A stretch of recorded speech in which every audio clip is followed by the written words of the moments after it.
No niin, kello on vähän yli 5 aamulla ja ollaan tämmössä kodassa jonkun vuoren huipulla Kaustisella.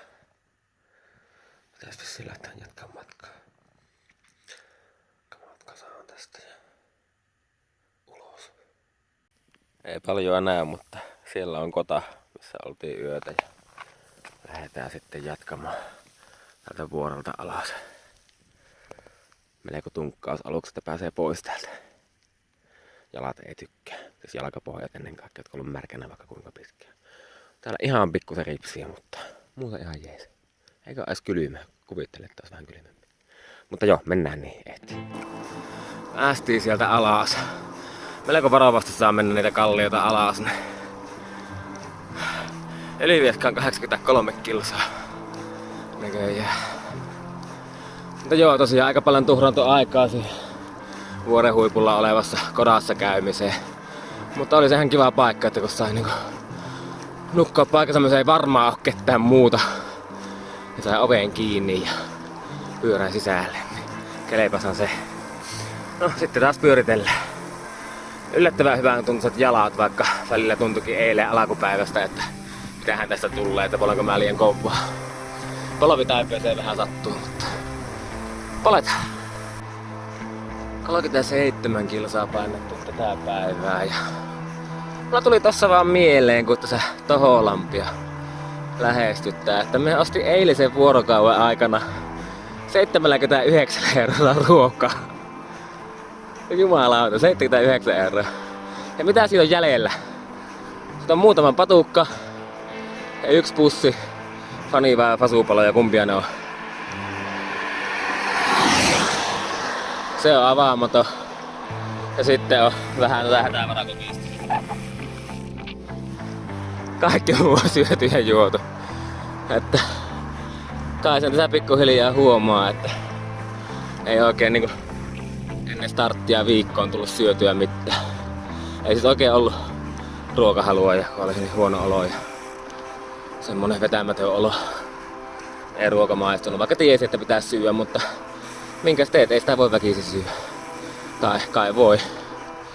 Ja kai sitä joskus pitääkin, mutta nyt ei oo sentään tarvinnut syödä niin väkisin, että toki niissä buffeteissa, missä sitä kävi syömässä, niin ois niinku periaatteessa ollut varmaan hyvä syödä enemmänkin, mutta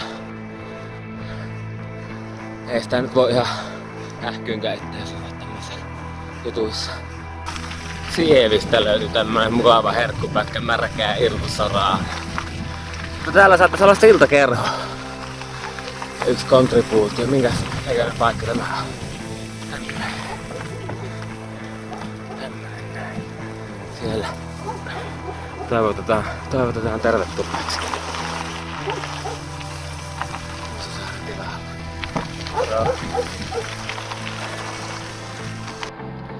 Täällä mennään taas. Ylivieskassa pikku tauko tossa äsken ja kohta Oulaisissa. Ja mitäs meillä täällä on? Täällä on paratiisi.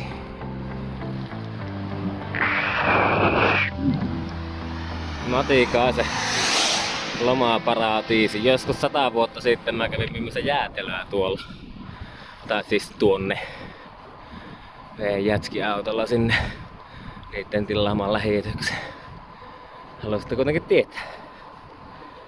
Ja tossa kun minä lähdin tuolta Ylivieska ABCltä, niin unohdin tietenkin pistää kepsin päälle. Niin tuosta puhuttiin semmonen ehkä tänään tuosta 3-4 kilsaa. Eli olisiko se 107 kilsaa, 106 kilsaa tälle päivälle. Ja kun eilen tuli virallista ruskaa 504 kilsaa, niin täällä on noin 610 kilossa. Kello on 11.18 ja tänään piti olla kuivaa, mutta ei täällä kovin kuivaa ole vielä ollut. Vähän taukoa tässä vihanni kupeessa ja sitä ennen otetaan vähän eliksiiriä. Kiitos Härmä, että opetit tämän mulle aikoinaan, vaikka en olekaan sitä kinuskikastiketta oikein oppisesti käyttänyt tämän kanssa. Tää on hyvä. Namu.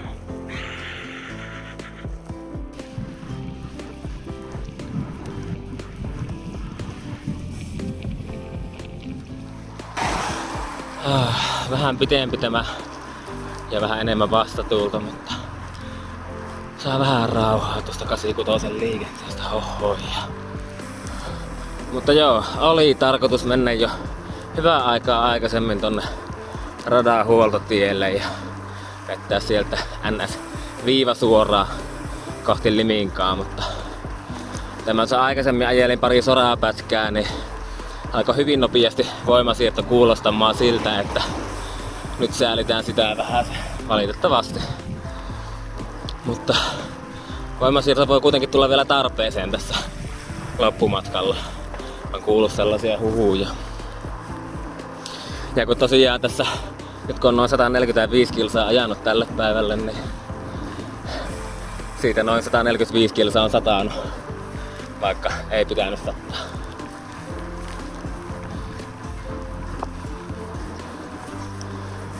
Vanha Oulun tie ja Pohjolan Peruna Oy.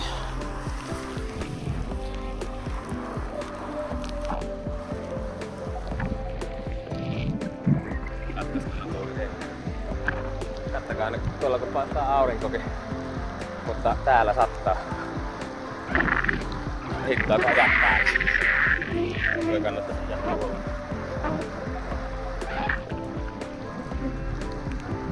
Mutta joo. 145 kilsaa nyt takana tälle päivälle, eli tuskaan semmonen 6,5 takana.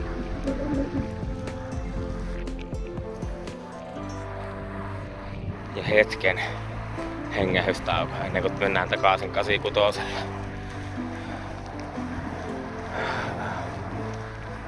Siinä on vanha tienlaitoksen varikko. Ainakin tuo rakennus näyttää just sellaiselta kuin mitä aina oli. Täällä on muuten sitten hienoja polkuja ja hienoa kangasmettää, jos olette täällä ajamassa. Siitä lähtee yksi. Ja täällä Vihannissahan on tehty semmonen valtava retkeilyreitistö kuin Vihannin kinttupolut.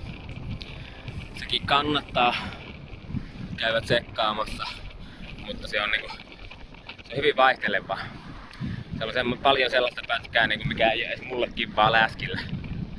Ja sitten sellaista, joka on aivan täydellistä ajalla Otsalla ja muilla maastopyörillä. Että semmonen seikkailullinen reitistö. Helekkärin monta hienoa taukopaikkaa, upeita paikkoja, mutta mua vähän pelottaa, että se ei tule pysymään auki eikä kunnossa, koska se on ehkä vähän liian kunnianhimoinen reitistö. Ja kun ottaa huomioon resurssit ja tämmöiset. Toivottavasti mä oon väärässä, koska todellakin toivon, että se saisi sen ansaitsemansa arvon ja käytön. Ja joo, Pekka ja Otso jatkaa tuonne päin. Eikö se näytä hyvältä?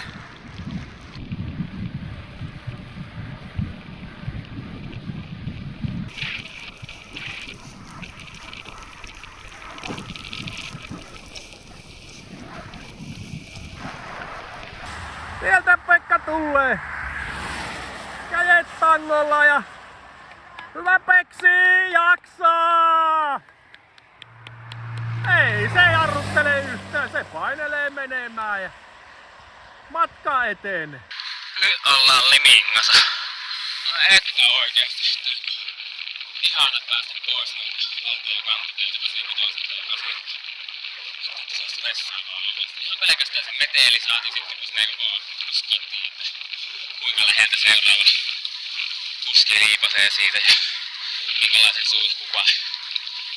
Mitä sieltä saa, kun en mäkään tiedä sitä ohjetta. Nyt ajetaan sitten vähän aikaa. 1 ja 2 numeroisia pyöräteitä. Liminka, Oulu. Oulun seutu. Ihanaa. Oi että, ihanaa. Kiitoksia.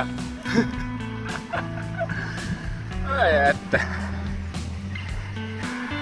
Täällä sitä ollaan Oulussa, Oulun ikivanhoilla pyöräteillä. Tämäkin on tarkoitus päivittää baanaksi. Niitä suunnitelmathan on jo valmiit. Mutta joo. Tuokin tehty, että on ajettu Helsingistä Ouluun. Nyt tälle päivälle 211 kilsaa suunnilleen kun muistaa sen mitä jäi nauhoittamatta Ylivieskan jälkeen, kun kipsi ulosti pauselle. On ollut tosi kivasti kannustajia tien varressa. Ja muutenkin tullut moikkailemaan ihan niinku Ylivieskasta asti, niin kyllä se vaan nostaa mielialaa. Ja kiitoksia kaikille, jotka on tullut reitin varrelle. Oulu 5,5 kilsaa. Ja siinä tuli taas yksi kannustaja. Aivan loistavaa.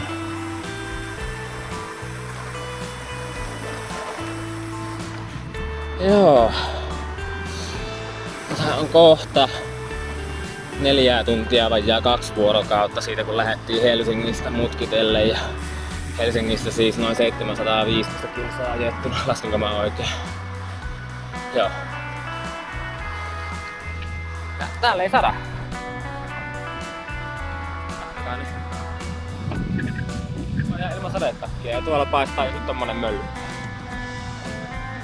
Mutta vastatuuli ei oo hermantunut yhtään mihinkään kesällä. Koko matka pelkkää vastatuulta.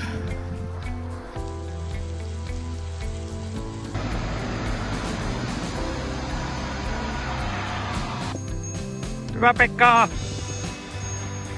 Mukavia ruutuja!